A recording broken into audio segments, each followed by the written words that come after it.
Hello everyone, welcome to another episode of Chatter. Today I am delighted to be joined by John Rapley, author of Why Empires Fall. You may be familiar with it from a previous episode that I did with the co-author, Professor Peter Heather. John is author of Why Empires Fall, an academic, regular contributor to Unheard, New York Times, The Guardian, and now a full-time writer traveling the global peripheries. John, welcome to the show. Thank you for having me. Yeah, not a problem. As I mentioned, you wrote Why Empires Fall with Peter Heather, a book I really, really enjoyed. I had no idea I misunderstood so much about the collapse of the Roman Empire. I guess the best place to start then is what made you interested in this topic in the first place? Like, why do you care about why empires fall? So it's really interesting, actually, the sort of origin story of this book. Peter and I had been contemporaries back in early 90s in Oxford. He had just finished his PhD. Well, we'd both just finished our PhD. He was a young academic. I was a postdoc. I was doing development studies. He was doing history. We didn't ever compare academic notes. We just had a mutual friend, and so we often crossed paths, and that was that. Some 10, 12 years later, it just so happened that this mutual friend who has a home in the south of France, I was lecturing at a university in the south of France. I was going to be there over Easter weekend. He said, why don't you come spend Easter with us?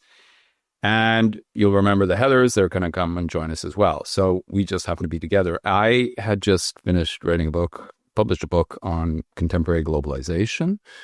Peter was about to publish what would be his bestseller on the fall of the Roman Empire. And he and I just started chatting that weekend, over the course of the weekend. Well, what did you find about, what's your theory about why the Roman Empire fell? He asked me, what's your theory about what's happening in states in the modern world? And what struck us in the course of that weekend was we were looking at two completely different time periods and two completely historical experiences, but we'd come up without any comparison, while we were writing the books, with a very similar narrative and a very similar theory. So we said, maybe we should look at this. Are we onto something here? Is there a lot more resonance than we know? Because, of course, there's all sorts of, it's very popular to write comparisons of the fall of the Roman Empire with the modern West to try and discern a narrative, generally done, in our opinion, rather poorly, generally reaching the wrong conclusion. So at first we were kind of reluctant. We don't want to contribute this necessarily because there's a lot of misunderstanding. But as we worked through this, it started with an essay I wrote, published in an American journal called Foreign Affairs in 2006, called The New Middle Ages, sort of presenting a theory about the evolution of states in the modern world and what was happening as a result of capitalist globalization. And it got a pretty good reception. It still is actually something that's, gets a considerable audience. And so Peter and I at that point said, look, why don't we work in a collaboration and see if we can actually, in comparing these two historical narrative threads, see if we can find a common one. And that began what really was a decade-long project of periodic collaboration, exchanging writing, exchanging ideas, getting together in pubs, talking it over until we finally, as we worked through it, came up with this idea of imperial life cycles. That was actually an idea which first came to Peter. He said, we're really talking about a life cycle. And we're suggesting that this probably runs through the history of all empires, that in their ascendant phase, what makes them rich and powerful is the fact that they're able to exploit this colonial periphery to their advantage. And exploitation, of course, in the Marxist sense, that they're able to sort of secure surplus value from it and appropriate in themselves and use that as a subsidy to develop their empire. But in the process, they inadvertently develop the periphery until the periphery acquires the ability to first withstand and then eventually overthrow the dominance of the core of the empire itself. The principal difference, of course, is that in antiquity, this was military. This was the barbarian invasions. In the modern period, we're really looking at diplomacy and trade, and it's an economic war, but it is very much one that favors the periphery at the time being. It is the ascendant power right now. And the empire, what we call the US-led Western Empire, is, well, it's really fragmenting at this stage, I would say. And it's at real risk of downfall. The other big difference between the ancient and modern periods is when we talk about decline in the modern period, we talk initially about relative decline. The countries of the West don't need to collapse the way Rome did and become impoverished and decimated in any way. because technology means that we could have endless economic growth, albeit at a much slower rate than we got used to at the peak of the imperial period in the post-World War II decades. However, with the wrong policy choices, we could turn relative into absolute decline. We are seeing that already in some countries of the West have actually tipped over, maybe not permanently, but they are actually measured in per capita income. For example, Britain, Germany, Canada, a number of countries have actually begun going backwards. And I would argue at the moment the United States is at great risk of doing this in the not too distant future. Whether that becomes permanent or is just an episode that is reversed, what is irreversible is relative decline relative to the rest of the world. And that's proven to be a pretty challenging experience for Western governments and Western electorates who are so used after just a couple of generations to basically having world affairs their way, and they no longer are able to. That is challenging enough, but the way they're responding may make it even more challenging for them in the future, particularly with this idea of trying to make their countries great again. You know, that kind of narrative. We have to go back to the way to our greatness, whether it's our imperial greatness or the period in which we ran the world. They try to do that, and it's a recipe for disaster. Do you think that seeking for things to be great again is about the absolute decline or the relative decline? Like, do you think they could manage relative decline if the absolute decline wasn't happening? I think they can manage relative decline right now if they chose to. In some sense, I think if you look at the U.S., let's say in the Obama administration and to a lesser degree in the Biden administration, there was a sort of recognition, well, we can't, let's try, every American administration tries to get out of the Middle East and they can't. But, let's try and get out of the Middle East. Let's try and reduce our footstep in Europe. Let's do this pivot to Asia, as Obama called it. And so there is a kind of sense that we have to adapt to changing realities. Right now, there's one of the things that you get in the sort of the Washington think tank community, this idea of a Thucydides trap, that a declining power eventually is going to go to war, or it's the rising power which is going to eventually go to war with the declining power. And this, of course, is used to suggest that we're inevitably on a path towards war with China. Peter and I both, in the book, we reject that. There's no Thucydides trap. But in one sense, a war has already begun. It's an economic war. And I think adjusting to this new reality in which a country like China is going to be more powerful, have more say in global affairs, and be ever more economically powerful, and adapting to that reality rather than trying to resist it. That would be the difference. Adapting to it would be accepting relative decline, working with it, trying to resist it and fight it and push back Chinese growth, trying to put export controls, trying to shut down their industries, trying to make their economy go backward with tariffs. In the short term, it's going to lead to some quick wins, but medium to long term, it's almost certainly going to accelerate that transition from relative to absolute decline. Will you talk about the expansion of capitalist globalization over since Bretton Woods, basically? Would you have characterized the Roman economic system as capitalist? No, it wasn't a capitalist system. But I guess here we have to think about what do we mean by capitalism, because an awful lot of people conflate markets and capitalism. Markets have existed throughout history or throughout human civilization. So the existence of markets does not make for a capitalist society. The existence of trade, the existence of private traders. If you look at it, you use a Marxist sense, what is the mode of production, who controls the means of production, and that would be a more simple but fruitful way to sort of come up with our understanding. And essentially what you have a capitalist society is which you have private ownership, fundamentally in the means of production, with an inheritance, so that it's not you have alienable tenure rather than inalienable rights in that sense. So you can choose who to pass this to. It's your absolute right. That kind of conception of property, which is emerging in the modern period, is very much a definition, so that it's not the king or the emperor who ultimately controls the allocation of property and of resources. And it's fundamentally a system based on profit rather than rent. Ideally. Now, this is why we get discussions today. Are we moving into a neo-feudal society? Because so much more of the income of Western society is based on rents and on profits. Yeah. It's not productive. It's not creative. It's very much securing a scarce resource and trying to limit to keep it scarce in order to inflate the rents. And there are reasons for that. We actually discussed that towards the end of the book.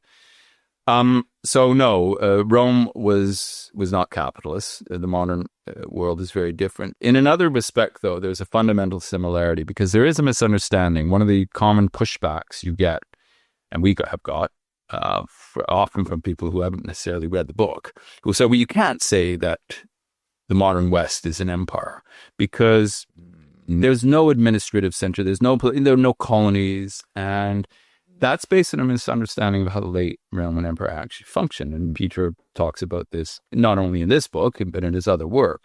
There was essentially a confederal system in which Rome was a spiritual capital, but it wasn't really an administrative capital. Things were done in the name of Rome, but the empire was run from the provinces by a nobility, and the glue that kept it together was a unifying culture and a legal system and a set of institutional norms.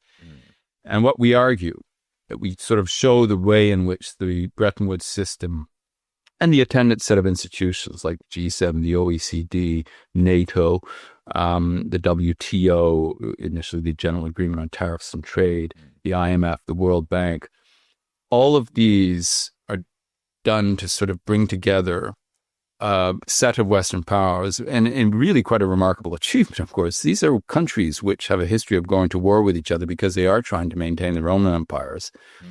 But of course, under the post-war American system, the Americans oppose, Roosevelt and then Truman oppose the recreation of they won't support the British and the French to retake their empires. They're committed to decolonization, but at the same time, what they're creating is a confederal empire, which is very much centered, it's led by the U.S., but it's not an American empire because it depends on much more. And I think that's a significant moment of transition we're going through now, is that Western empire is fragmenting, and I think Trump is now dealing the final blow to it. It may not. And that's a significant moment because one of the things Peter pointed out in his work on the fall of the Roman Empire, and we discuss this in the book, is that in the late stages, one of the things that critically weakens the empire and its ability to resist the barbarian invasions is internal division. As various factions and various border aristocrats start saying, well, okay, can we do a better deal? Are we actually still being served by the empire? Should we go our own way? And we're seeing, in a strange sort of way, similar narratives emerging in the world today, which is, put this country for a stop.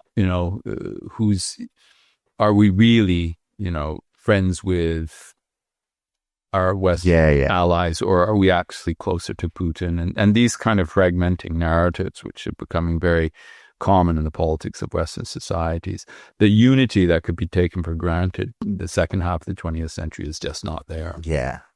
It's really interesting to me watching the first president and administration that seems openly hostile to the American empire as such, that they're actively being combative, at least on the surface. It's hard to tell what's actually going on, but like they're actively being combative with agencies that have provided a lot of soft power, but also have been used as instruments of control throughout the world for the American empire to like maintain that hegemony. And to watch them go in and just be actively hostile to it is, I don't know, there's some part of me that's really enjoying it. But there's also like a part of what we've been like, wow, are we watching the first steps down that road to collapse? And like, as you sort of point out in the book, that can happen very quickly, like very quickly. Yeah. We are, what I would say is it's a funny sort of thing. I mean, what Trump seems to want to do is create an American empire as opposed to, so he's dismantling the Western empire in order to create his own empire. Yeah. He wants Greenland, he wants Canada, he wants the Panama Canal, the list goes on. He seems to have this fascination. There was a very good column in the Financial Times today by Gideon Rachman saying, he seems to understand both Putin and Xi, who have expansionist ambitions. Putin, I think, more than Xi. I think going after Taiwan, I wouldn't necessarily, it's not that I approve of it, but it's not quite in the same category of expansionist, because this is not, Canada is not a territory that America ever had. Greenland, it's never had. They are seeking to secure new territory. Xi Jinping's argument is that Taiwan is a part of China and we have the right to take it back. But nevertheless, I mean, that basic idea that we're moving into a neo-imperial world, whereas the Western Empire and the instruments of soft power, and I should point out, I don't think this will work. I think, all of his projects one or two of them might succeed, but it's going to be a Pyrrhic victory. And in the meantime, I mean, you take the dismantling of USAID, which was an instrument of soft power. I worked with development agencies in developing countries for a good part of my career. So I've had quite a lot of exposure to all of them. And I wouldn't say that USAID was, the most well-regarded among them. Let's put it that way. But on the other hand, the other countries, interesting, because Britain did much the same thing with DFID, which was the most highly regarded development agency, I think, in the world. And it was seen as a soft target, was, let's build an aircraft carrier. And a sort of petty neo-imperialism of that particular period, post-Brexit, where it was seen to have the hard power of an aircraft carrier. Can't even afford to put jets on it, so you have to farm it out to the Americans. But rather than what was a very effective form of soft power. And it's really abandoning the field to the Chinese, because dollar for dollar, the Chinese were never able to match what USAID was able to put into the field. And it accomplished a lot of good, and it built a lot of networks, which is very important in global politics when you have to sort of negotiate any kind of agreement to be able to already have those existing networks. So giving that up and abandoning that field is just, it's what we call here, what the Americans wouldn't call, but we call here an own goal. It's just giving one to your rivals. It's really quite peculiar. And there are so many other ways I could say this. There's so many other examples I could use of it. But it is this willful, in this pursuit, a rather quixotic pursuit of a new form of greatness, it's abandoning the greatness you had. Soft power was an important part of what made the Western Empire the most powerful, the most, and by far the richest, and the most dominant in world affairs, empire in history. And it's being actively dismantled from within. Well, I mean, I know there's plenty of people who will be pleased about that in many senses. But yeah, I think what comes along with it is the worrying part. As I said, for me, it's what results from that. Like, do we end up in a far more bipolar world order or tripolar, perhaps even, but it's more likely to end up as Russia and China, or BRICS as something, I think, in contest, basically, to the West and the dollar. But in the book, like, you talk about the speed of the collapse of the Roman Empire, and you have sort of recently written about a brewing potential economic crash in America, and then obviously that'll reverberate out across the globalized world. Like, do you think this dismantling of the tools of soft power is going to accelerate, like, the jump towards de-dollarization and the sort of the loss of that crown of America as like the global economic and military power? Like, are we all just watching this about to fall to pieces, or is there still a path down which they could maintain their number one spot, for lack of a better way? Sure. I think the biggest threat, to world peace, if you will, is the fragmentation of the global economy. The thing, there's sort of this push towards creating increasingly exclusive economic zones where you sort of protect your own producers, you protect your own markets, you try and shut out imports, you reduce trade, you impose new barriers to trade, new costs of trade. So far, until recently, it's been mostly rhetorical. If you actually look at the volume of global trade, it's still been increasing. But there are now signs that this is really going to change. And we're seeing the fragmentation of capital markets, too, as a result of that. And I think one of the things I've always argued, and I argued this in the book that sort of began this journey of Why Empires Fall, my book on globalization, that the problem was never globalization. It was a particular model of globalization. I mean, if you're in the only way I argued at the end of the 20th century, when productivity in Western countries was slowing to a crawl and bringing the growth rate down with it, and they were sort of approaching zero. And we talk about that in the early part of the book about this relentless trend of Western economies to slow down is inevitable. One of the only ways they had, which was to basically improve profitability, reduce prices, and provide a kickstart to their economies, was the globalization of production. Now, the way it was done is it meant that all the returns of those efficiency gains were captured by the owners of capital and led to this widening. There was nothing set in stone that said it had to be that way. You could have created at that point a taxation regime. You could have created a labor regime which enabled the fruits of that windfall gain of globalization to be distributed more evenly.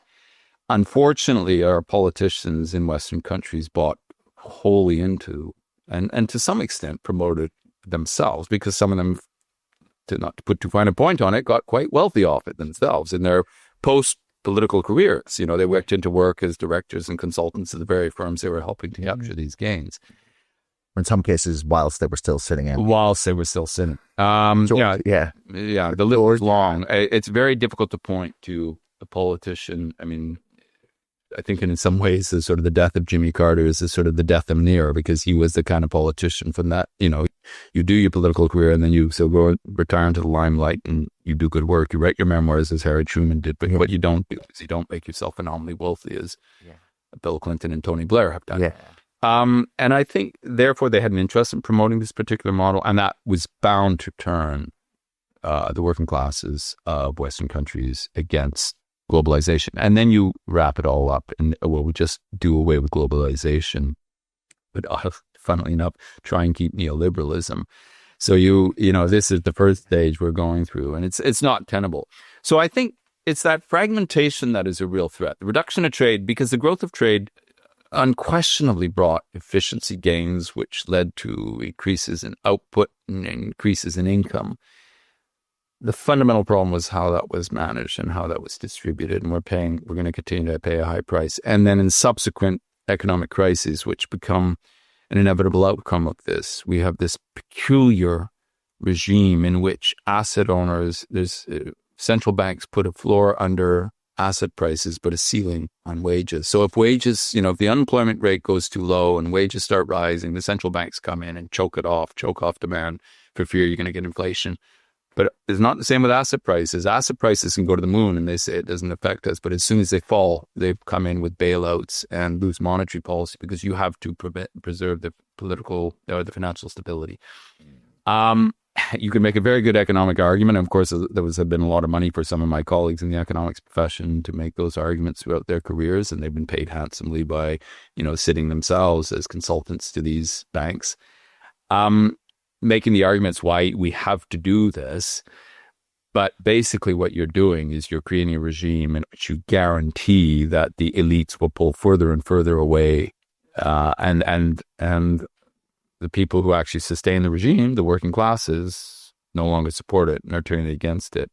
In the short term, I think we're seeing politicians who are riding this, who are exploiting it, who are feeding it with misleading narratives. It will turn back on them, because their policy proposals will only, the kind of things that are happening right now in Trump's America, let's face it, the person really running the show at the moment is Elon Musk. And I think mainly because Trump really approves what he's doing. But this is an oligarchic capture, which is going to, in the short term, is going to lead to an increase in share values and will give an impression of dynamism, but is going to lead to ultimately, I think, an asset collapse.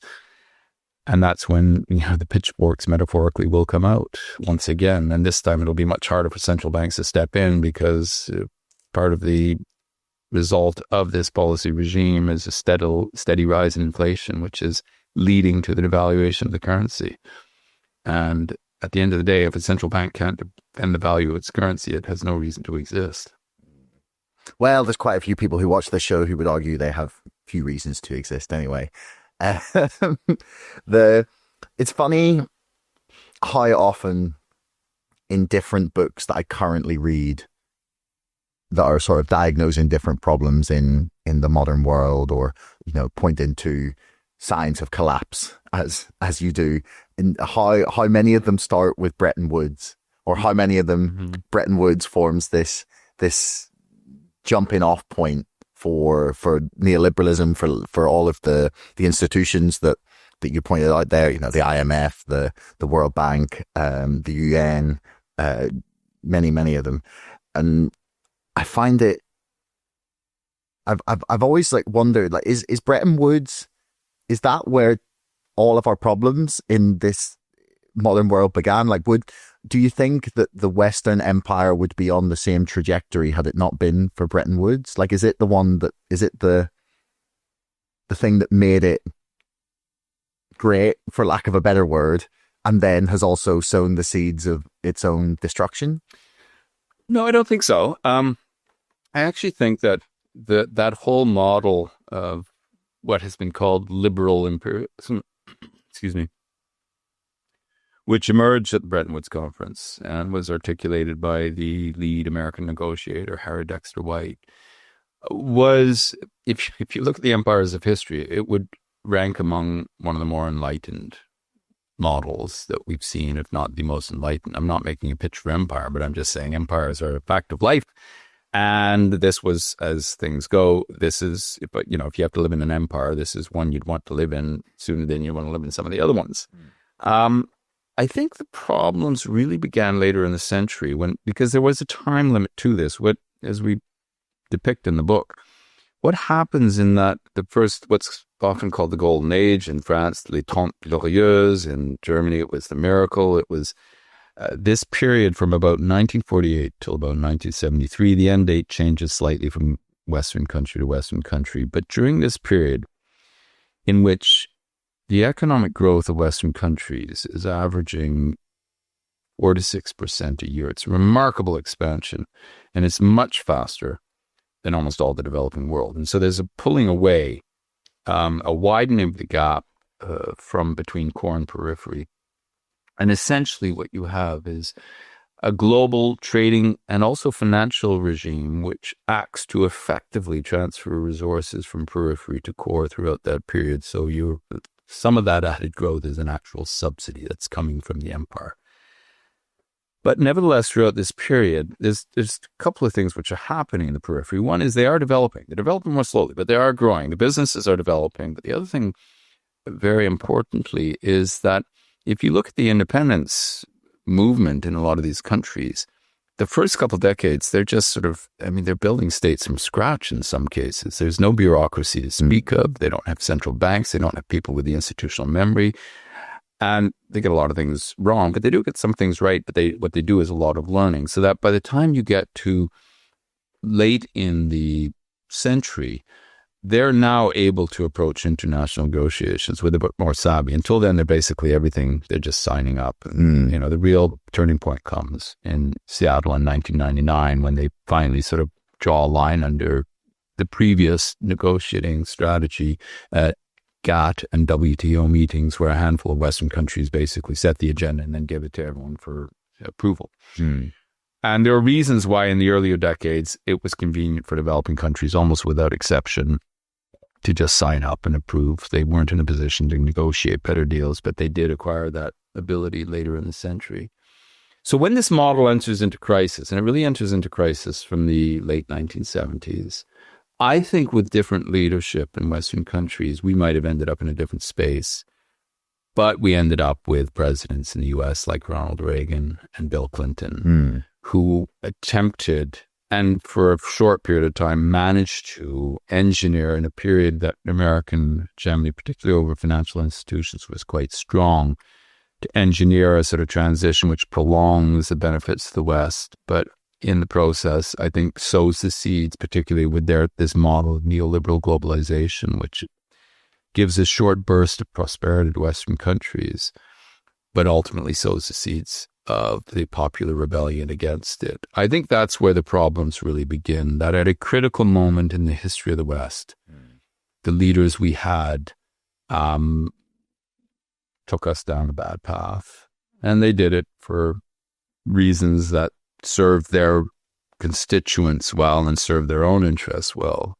But I think was an entirely wrong vision of the way the world could go. And it was a missed opportunity, because I think with the 1990s initially was a period of tremendous optimism and tremendous possibility. And I think it was squandered. I think that's really that I think is a crucible of what we're dealing with now. And I don't think it gets enough attention. It's interesting. You talk about going back to the 1970s. I'm reading a book at the minute, I've basically finished it, but it's called Smart Money. It's by Brunello Rosa and K.C. Larson. Actually, if you're listening to this, the last episode of the podcast will be with Brunello Rosa, so check it out. But they speak about the decisions that Nixon made that were forced upon him by the problems of the gold standard and a lot of like international exchange rates and the trade deficit and all things that are like a tiny bit over my head. But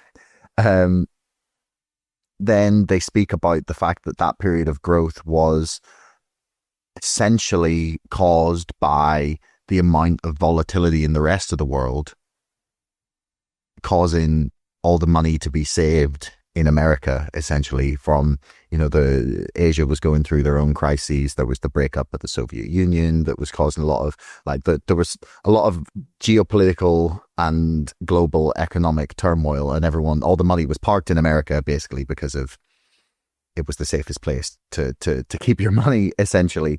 And I wonder now if we're seeing the final sort of stage of the money that was then pulled out and sort of slowly put back into each individual economy, building up the peripheries enough to make them the challengers. Like, do you think that's what we're seeing? Is that inflow that went into the 90s and up into the 90s of money into America now parking itself elsewhere and sort of coming to fruition? I would say it's looking. I think this is one of those moments where, the often misquoted Gramsci line, the old has died, the new isn't able to be born. I think it does apply. I think we're going through a transition, but it's not clear what we're going to, and that's creating some of the volatility. Part of the problem if you look at reserve currencies, the dollar remains by far the dominant currency in international trade. And there's no obvious successor. The only economy that could come close in terms of size and depth, you need to have deep and liquid markets, is China. But the problem is China is still fairly closed in its capital account. And so foreign investors and foreign central banks aren't really comfortable leaving all their money in China. But beyond that, there's an interesting kind of equilibrium which is being disrupted at the moment between the fact that the United States runs this massive trade deficit and it is the holder of the reserve currency, that because so many countries have a balance of payment surplus, so they have a surplus of dollars at the end of the year trading with America. What do they do with them? They have to park them into, which they're generally happy to do, because it's very easy to move your money in and out of, or has been very easy to move your money in and out of America. There's lots of investment opportunities. Treasuries are a relatively safe investment because they're safe because they're safe. It's one of these paradoxes, if you will, or these tautologies. Because the United States because people are quite happy to accept payment in US dollars, the United States can print US dollars. And because there is that sort of agreement, in a sense, the sky's the limit. And so there's no chance of them ever not being able to pay their bills. However, I think one of the interesting things, and I wrote about this for Unheard last year, was if you look at the price of gold, it is setting a warning. Gold is just going up and up and up with no end in sight. And that is driven, from what we can tell, largely by central banks looking to diversify out of the dollar. It's an easy thing to do, to go from dollars to gold and then to hold them in gold as a sort of halfway station to another solution. We're not going to see a return to gold because, for a variety of reasons, gold is not particularly useful as a reserve currency, as not as a trade currency. It's useful as a reserve, but not as a trade currency. Some argue that we're going to see this with cryptocurrency, with Bitcoin. I'm less persuaded of that, and that its surge also reflects a search for alternatives. And as for the U.S. share, I mean, if Trump were to succeed in reducing America's trade deficit with the world, that would mean that other countries would have fewer dollars left over. So they'd have to park them elsewhere. And if they start trading more among themselves, one can see a situation where you get this pluralization, fragmentation. And they are clearly experimenting with new forms of international payment settlement. It's only a small share of the total market. Still nearly 90% of international transactions are conducted in dollars, simply because all governments will accept dollars. Therefore, if you have a trade between Suriname and Outer Mongolia, they convert them both into dollars for the purpose of their transaction, because neither has particular reason to hold the currency of the other country, but they can always take the dollar anywhere. But they are looking in bilateral trade. There are growing experiments, partly to get away from the dollar, and also because of growing concern about the fact that U.S. governments have taken to using the dollar as a sort of as a cudgel with which to beat the people it doesn't like, sort of seizing the bank accounts of governments once a sanction. And this is causing growing anxiety. So I think we're in a transition period, but it's one which could easily last 20 years. For the foreseeable future, I don't see any currency challenge to the dollar and the BRICS currency. The idea of a BRICS currency is a non-starter. But I do think the idea of diversification, and as a reserve asset, only now just over half of global reserves are held in US dollars. The rest is held in a bunch of other currencies and gold. And most of the diversification has been into governments that are, we would say, allies of the US. So it's Canada, it's Europe, it's the euro, it's the pound, it's the Swiss franc. But now, of course, we're moving into a world where we can't assume that they're going to remain allies. And other countries might say, well, look, I'd be happy to park more money in Canadian dollars. I actually think it's a more stable country than the US. We're moving into uncharted territory. I mean, that is an overused phrase, but we just don't know what's going to happen. But I think what we can say is that this is not going to end well for America. I think it may well end well for China. So maybe to talk a little bit more about the similarities to the fall of Rome. What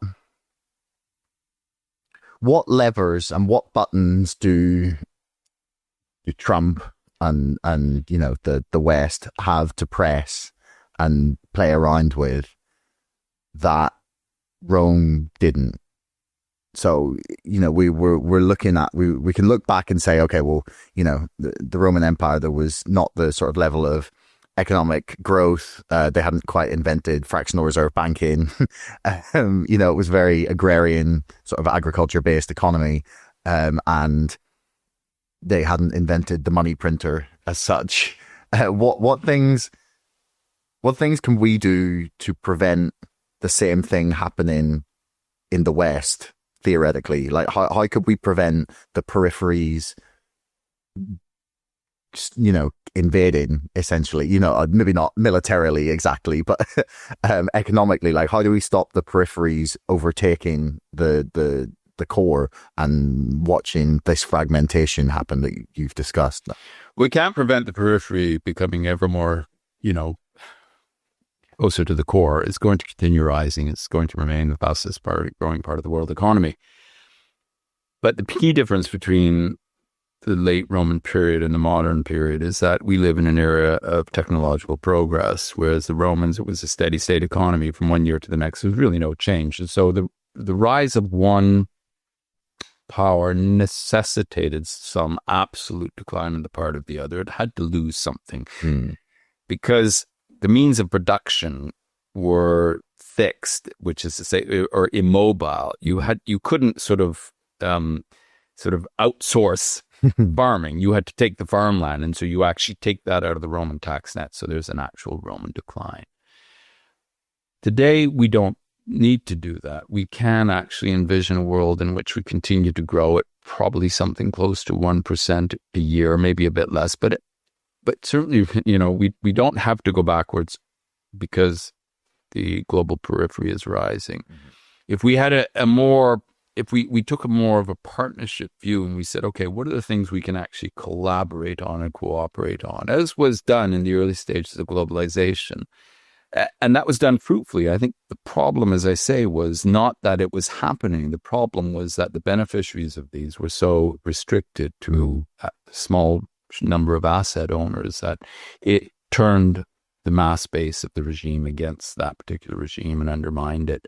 But I think the basic outline of that kind of cooperative model, that we do better by working together, by trade, less naivete with regards to China. I mean, China, this idea that we can just buy everything from China and let our own manufacturers go out of business. The view that was propounded by Thatcher that, we don't need manufacturing. We're a service-based economy. And I think that was, I think there's in fact a place for high-end manufacturing. There's a place for, sort of instead of trying to beat Chinese car companies who can produce very good cars more cheaply than Western countries can, instead of trying to tariff them out of existence, if we said, okay, well, look, maybe we have to give up the assembly of cars and go into the more high-end design features, some of the engineering stuff that Western countries really have an advantage at, and look at creative ways to engage a rising periphery to our advantage.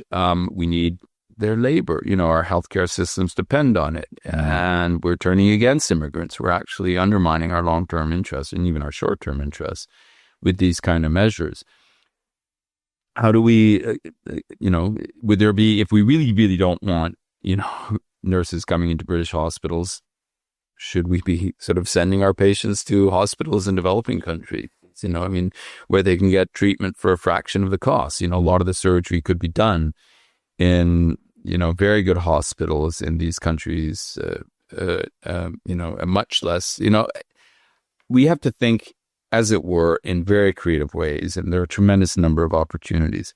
But thinking in strictly national terms, we have to somehow close the borders, keep what's ours, and prevent it seeping out, with a misguided view of antiquity, which is that if we don't close the borders, the barbarians will come in. And of course, that's a very popular kind of trope, particularly on the right, in the far right in Western countries, which is that all these immigrants are basically the Trojan horse, which are going to come in and destroy our societies. And the comparisons with what happened in antiquity are just completely wrong. I mean, it's a totally different situation. For one thing, these immigrants aren't forcing their way into Western societies. They're actually being invited in. If you look at all the Mexican immigration that's coming to America, including illegal immigration, if you look at where it's going into labor scarce areas. That's a demand factor, which is even stronger than the push factor. It's not, yes, there is an element of push of people sort of, collapsing societies like Venezuela, producing a lot of restless people, but they're going to America because American employers are hiring them. If they weren't, they wouldn't be going there, because they'd be going and living on the streets and going hungry and pretty soon dying of exposure. So I think there's a real dishonesty and unwillingness to sort of face up to the reality of what's going on and to address it. And sadly, virtually all politicians are doing this. That's not to say that, large-scale immigration is not disruptive. It is disruptive to a society. It is a challenge. And I think that's also a challenge for politicians, to be more honest, because we have this sort of bifurcation between those who say immigration is all bad and those who say, oh, it's absolutely harmless. There's nothing wrong with it. It's a challenge to bring, to change the literally the complexion of a society this rapidly. But it's a challenge that can be met to the advantage of all parties. Right now, we're doing it in a way that is disadvantaging all parties, but is going to do more harm to the developed countries than to developing countries. Yeah, I would say. I mean, there was a lot of arguments I heard during the Brexit campaign that talked about the theft of like the university class from Eastern Europe, basically, into Germany, France, the Netherlands, the United Kingdom, Ireland, and people talked about how much countries like that had lost in brain drain as people sort of left for better paying jobs in London, in Paris, in Amsterdam. And I think what you've said there is really accurate, is that we've decided things are either completely black or completely white, and no politicians have been willing to explain the trade-off that we're making, in that it's like, okay, so there's demand, as you pointed out, in America, for example, for people in construction to be hired illegally. In the UK, okay, less illegal hiring, but there's demand for healthcare workers, for example, because we just don't have enough, or at least we haven't trained enough recently and have treated quite a lot of them very badly over the past 2 decades, to the point where not as many people wanted to go into those professions. Many just left altogether. I know I went to, quite a few years ago, I went to this consultation for the NHS for a local hospital, and they were talking about how, they couldn't get the nurses to cover the shifts, so they had to bring in agency nurses. And I was I went back and forth with them for 10 minutes. I was like, so you're saying that in the whole country there are enough nurses, they just don't want to work for you? It's because they just been poorly treated. And we either have to, if you want to say, okay, we want less immigration, you have to say, okay, so there's going to be shortages in this area, and we have to then immediately start training people right now and start hiring people at higher wages who have maybe left the professions.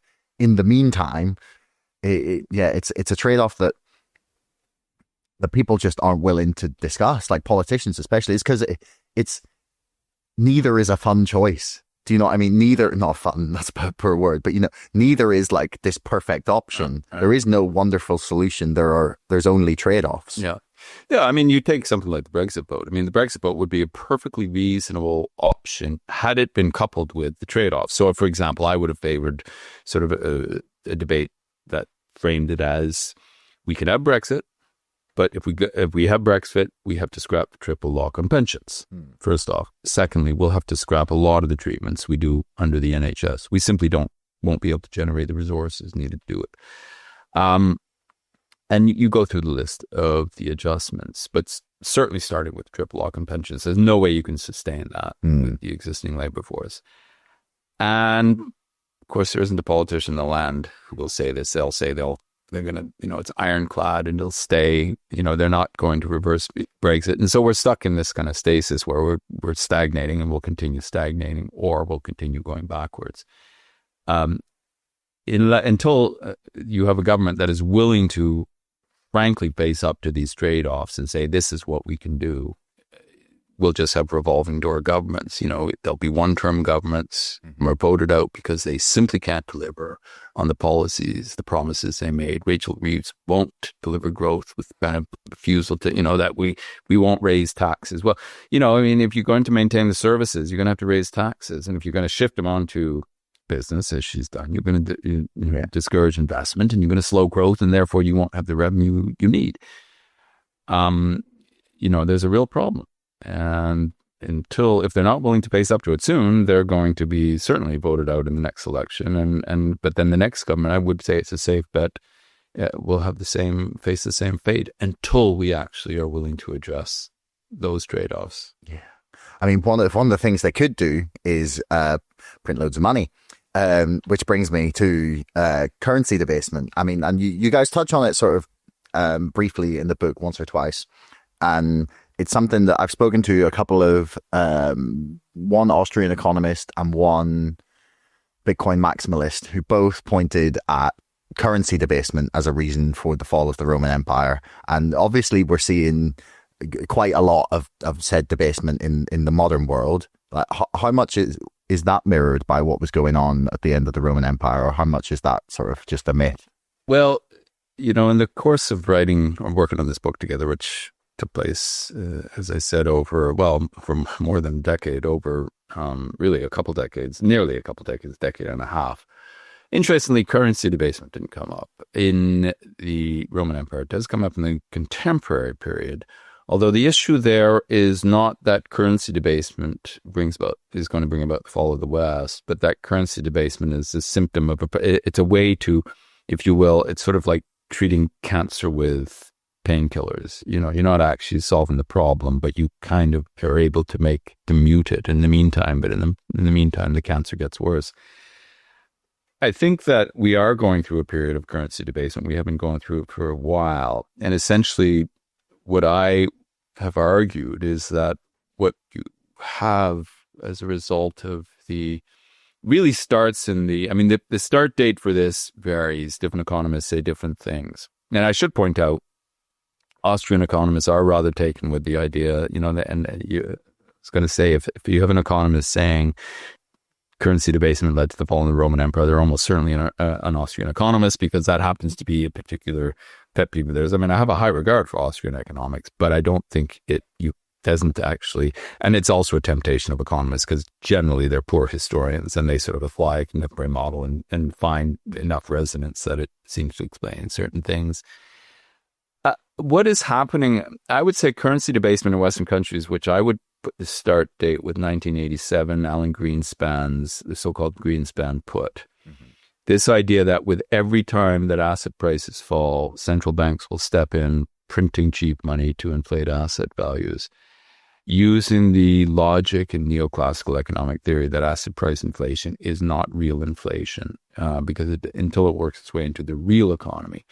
Well, what asset price inflation does in many cases, when combined with policies that also limit supply, is it transfers economic activity from profit-making to rent-making activities. And so, for example, one of the effects of currency debasement is to inflate real estate values, which means that real estate owners derive a higher income. So it is a way to tax workers, to squeeze more revenue from workers in order to support the rent earners. Now, who are the rent earners?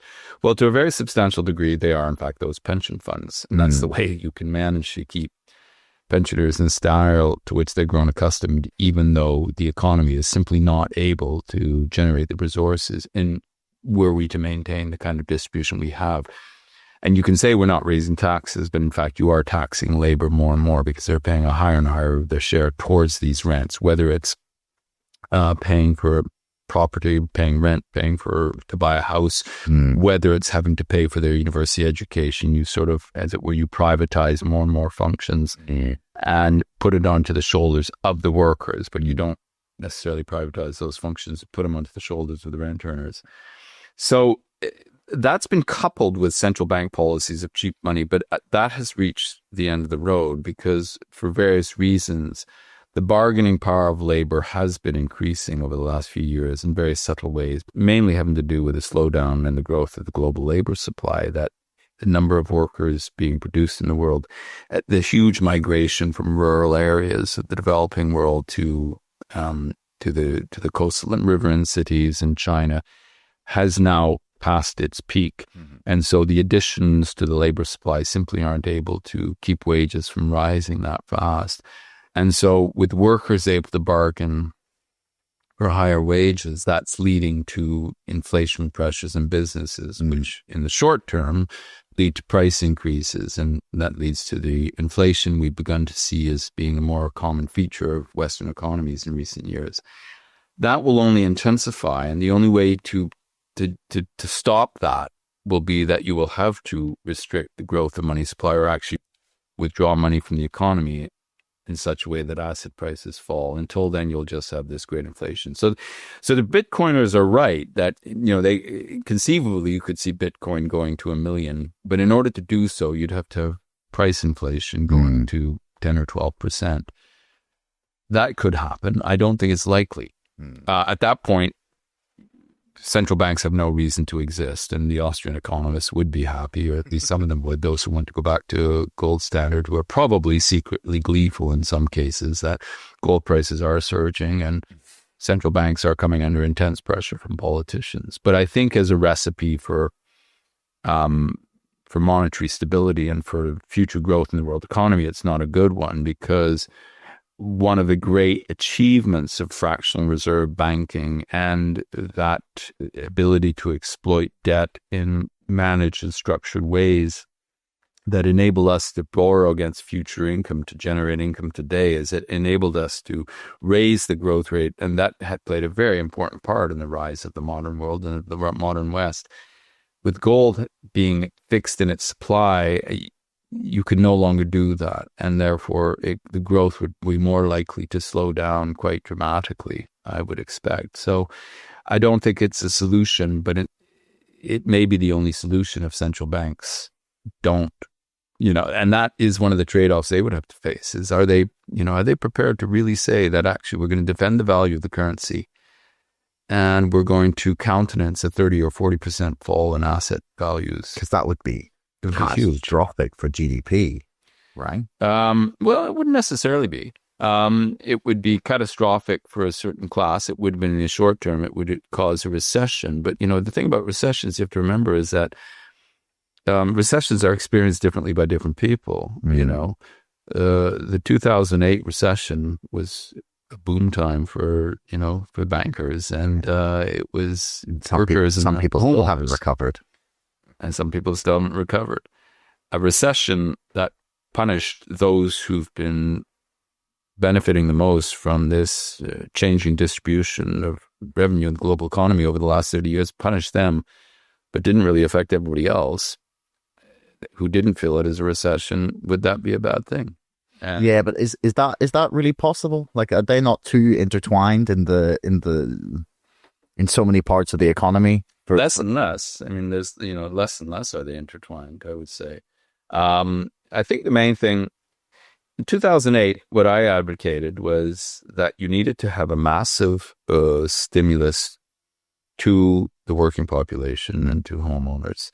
You had to keep people from losing their homes, not necessarily from losing, having to tighten their belts to cover some drop in the value of their mortgage, but to actually be able to keep the mortgage. You needed to provide generous support to people who suddenly lost their jobs so you could maintain demand in the economy and get the economy back on its feet. But allow asset prices to collapse. And you have, rescue of basically nationalization of banks that fail. You restructure them and reprivatize them, as has been done in a number of developing countries facing these kind of financial crises. And so we have a book to go by, as it were. But they didn't do that. They bailed out the asset owners and more or less allowed everyone, the level of stimulus that the Obama administration engaged in was pretty modest. I mean, the kind of stimulus that we had in COVID, that's the kind of scale we should have had in 2008, and we shouldn't have had, in my opinion, the rescue of asset prices. I mean, you keep them going to nothing, but I mean, in the fall in asset values from 1929 to 1932, the fundamental problem in the Great Depression was that working people were left, and farm people lost their farms. They were left to flounder. But the actual decline in asset values means you killed a lot of dead wood in a lot of the zombie companies of 1929, and the period which followed, of course, was the period of the most dynamic growth in the world economy. This is what an Austrian economist would say. This is a natural cycle of creative destruction. We've done away with the destruction, not of working people, but of asset owners. You're more or less guaranteed, if you have a significant investment, that investment, even if it is producing nothing, as in real estate, is going to preserve its value. Yeah, and the modern economy is constantly accused of just being full of zombie companies that should no longer exist. Well, it is. Yeah. It most definitely is. That's worrying. We see that. So in one of your other books, The Twilight of the Money Gods, you argue that economics has taken on a quasi-religious role in the world.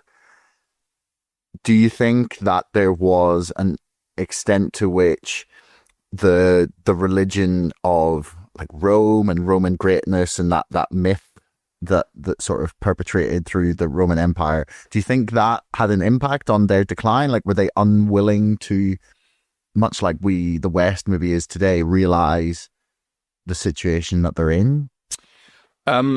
That, of course, was the famous argument of Edward Gibbon in the history of the decline and fall of the Roman Empire, that the loss of the soul of, if you will, of Roman imperial politics was what really led to this erosion from within. And it's that which today Western politicians of the far right sort of use as an analogy, that letting these immigrants in, we're losing our ancestral gods and we're losing our ancestral beliefs. But of course, Peter's own work shows, and even before Peter, I mean, Gibbon's argument has been exposed as being wrong. And as Peter briefly mentions in the book, there's some question whether Gibbon himself actually believed it. So there's quite a bit of debate among historians. I think I think in the modern period, my argument in Twilight and the Money Gods was that historically, I mean, in the Western world, I mean, and in all regimes, in a sense, you have prophets and kings, to use the biblical analogy. You have those who rule and those who advise them. And in Christendom, about which Peter has written, the role of advisor and counsel was played by the priesthood, by the church. And Stendhal in his book, what was it, the Red and the Black, the Black and the Red, talked about this, and as it were, the decline of the feudal system, and to some extent sees the erosion of the power of the priesthood. And my argument in that book is what would ultimately sort of come to fill that gap as the moral guides would be economics as a sort of creed, because as much as economists like to see themselves as scientists, it's not science. It's anything but. In fact, most of the scientists on which economics, neoclassical economics, bases itself, the physicists, are kind of very dismissive. They say, you guys, your math is terrible. You don't have the basic, and humans are not subatomic particles. Get over it. So but nevertheless, and it relies on a set of arbitrary claims that are taken as canonical, and then you build your models upon that. And very little is actually put into the investigation and defense of these claims. And when those economists who did, not even economists in many cases, people like the behavioral psychologists who began looking and saying, well, how do people actually behave in, conditions of scarcity? How do they respond to price incentives? The famous work of Daniel Kahneman and Amos Tversky, sort of just showing how completely wrong these assumptions are, because they never actually paid much attention to them. And most economists will just say, well, this is just a fact of life, and they really don't spend much time. And I think I would say that particular priesthood has been in crisis as the financial crisis increasing. There's still the principal advisors, but they're increasingly losing their role, and we're seeing the emergence of increasingly, I think, particularly in America, of a oligarchic rule, which is not by intellectuals. It's much more by, these sort of in America today would be the techno-libertarians, have a particular view of the way the world should be organized, whose view of science would be very much, you have a gifted scientific elite, and then you have the masses who, essentially it's been called the neo-feudalism, and there are elements of that. And it's interesting to observe what's been happening in the economics profession. I think increasingly they feel themselves as dissidents. They're sort of bewildered at what's happening, for example, in Trump's America, but feel nobody's listening to them now. So they have been dethroned, or they've been the temple doors have been shut, and no the kings aren't going in anymore. Last question then, because unfortunately we're going to run out of time here. Must empires fall? Must always decline. And I always, whenever anybody challenges me on this, I say, okay, 2 exercises. Exercise 1, compiling a list of all the great empires of history. Exercise 2, and what the center of that empire. Exercise 2, is the center of that empire still a major global, imperial center now? Not one has stood the test of time. All of them decline. Historically, in an age of technological stasis, that meant fall. So we have lots of great monuments throughout the world of empires that existed and have completely disappeared from history. Pyramids. But starting with that, Mayan temples, and there's a long list. It's pretty impressive. It's an interesting way of looking at it, though. Monuments to fallen empires, and there are a lot of them. And I think what is different today is, as I say, and when I say today, I mean over the last 2 centuries, because you could say, well, the Ottoman Empire fell, but Turkey still remained an important center, at least in its region, but perhaps not globally, at least for a very long time, is because we live in an age of technological progress where economic growth is still possible. You can envision a situation where empires decline, perhaps cease to be dominant centers of global power, but still remain wealthy and still very important in world affairs.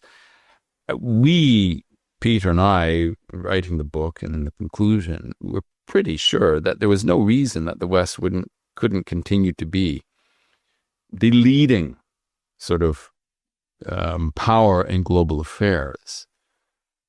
But we also argued that with the wrong choices, it could see itself eclipsed. And I think that is the risk it runs right now. The eclipsing won't happen, anytime soon, but within decades, you could see a situation, if it continues on the path it's on right now, of increasingly turning in on itself and trying to pull up the drawbridges and close itself from world affairs, that if it goes down that path, you could see a situation where it really would be China and then subsequently possibly India would end up becoming far more important in global affairs.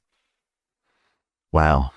Decades is blink in the eye in historical context. So, I mean, I'd like to hopefully, if they could just hang on like 5-6 more decades, then I'll be dead. I won't care. Unfortunately, that is thinking of too many Western politicians. But I think, well, if I've got 1 or 2 electoral cycles to worry about, after that, I enter my post-political phase when I cash in on this. And sadly, that incentive structure could mean that you perpetuate this process. But I'd like to think we might have great leaders who could emerge and really say, look, we have an opportunity and a challenge here, but let's grasp it and let's be honest about this. Yeah.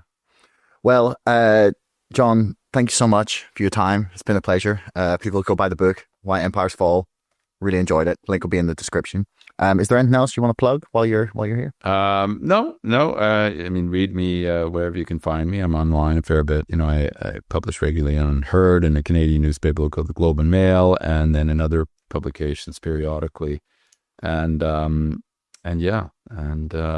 think it sounds like a pessimistic narrative. It's not a declinist narrative at all. I think that the West faces the possibility of endless prosperity, but we have to make the right choices. And we're making too many wrong choices right now, but that doesn't mean we have to. That's a beautiful place to leave it. Thanks very much. Been a pleasure. Hey, listeners, real quick. Do you ever find yourself sitting watching the stock market like this? Well, now you could instead be ordering my book like this. It's the story of GameStop. You can purchase it with a hoodie, with acknowledgements, or just with the early backers edition. It's all about the GameStop story. It's the real story, not just what you've seen on films. It's exactly what has happened over the last 3.5 years.